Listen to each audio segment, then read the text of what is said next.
इंसान कहता है कि मेरे पास पैसे आए तो मैं कुछ करूं, और पैसा है कि कहता है अरे इंसान, तू कुछ कर तो सही, तभी तो मैं तेरे पास आऊं। नमस्कार, मैं हूं अवधेश श्रीवास्तव और आज की चर्चा पैसे पर। जी हाँ, ये भी उतना ही बड़ा सत्य है जैसे कि सूरज पूरब से निकलता है, बच्चा माँ की कोख से ही जन्म लेता है, वैसे ही पैसे को सही ढंग से अगर समझा ना जाए, संभाला ना जाए, तो वो बहुत सारे दुख देता है। तो बस इसी पैसे को समझने और इसे संभालने की कला के बारे में आज हम चर्चा करेंगे। यानी कि हम बात करेंगे रॉबर्ट टी कियोसाकी की लिखी book rich dad poor dad की। इस किताब के इंट्रोडक्शन में मैं कुछ और बात कहूं, उससे पहले मुझे डॉक्टर एड कोकेन की एक बात याद आती है। लिखते हैं कि रिच डैड पुअर डैड अमीरी का शॉर्टकट नहीं बताती, ये सिखाती है कि आप पैसे की समझ कैसे विकसित करें, किस तरह से अपने पैसे की जिम्मेदारी निभाएं और उसके बाद किस तरह से अमीर बने। तो चलिए शुरू करते हैं।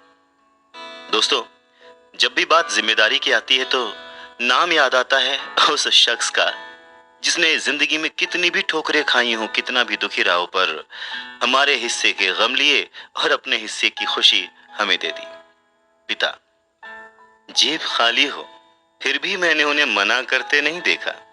जेब खाली हो फिर भी मैंने उन्हें मना करते नहीं देखा।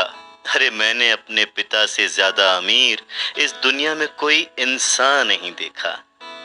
रॉबर्ट टी कियोसाकी ने उसी पिता को ध्यान में रखते हुए, उन्हें main character of the story बनाते हुए, हमें लाइफ के, आज की जिंदगी के, आज की लाइफ के सबसे इंपॉर्टेंट लेसन को पढ़ाने की कोशिश की है, विच इज पैसा। जी हाँ, हम बचपन से लेकर जवानी तक सिर्फ मार्क्स के पीछे भागते रहते हैं। हमारा जो एजुकेशन का पैटर्न है, पढ़ाई का तरीका है, हम बचपन से सिर्फ यही सुनते आए हैं कि पढ़ो पढ़ो पढ़ो और पढ़ो, और एक लेवल तक पहुंचने के बाद, एक एज तक पहुंचने के बाद डिसाइड करो कि अब क्या करना है। रॉबर्ट टी कियोसाकी इसी बात को बहुत ही खूबसूरती से एड्रेस करते हैं कि हमें पैसे को एक सब्जेक्ट की तरह बचपन से ही क्लासेस में पढ़ाना चाहिए। अगर आज पढ़ाई का मतलब, जिंदगी में सफल होने का मतलब ज्यादा पैसे कमाने से है, तो क्यों ना उस पैसे को सही ढंग से मैनेज करने का गुण हमें बचपन से मिले।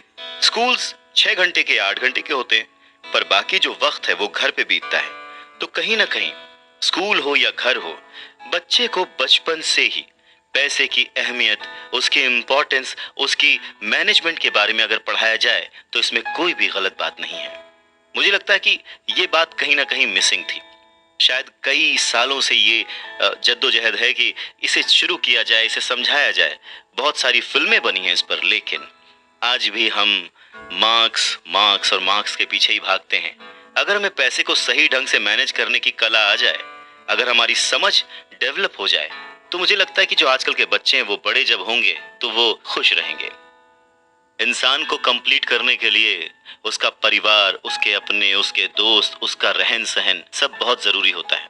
ये तो नहीं कह सकते कि पैसा ही सब कुछ है, पर हाँ, सब कुछ पाने के लिए पैसा जरूरी है।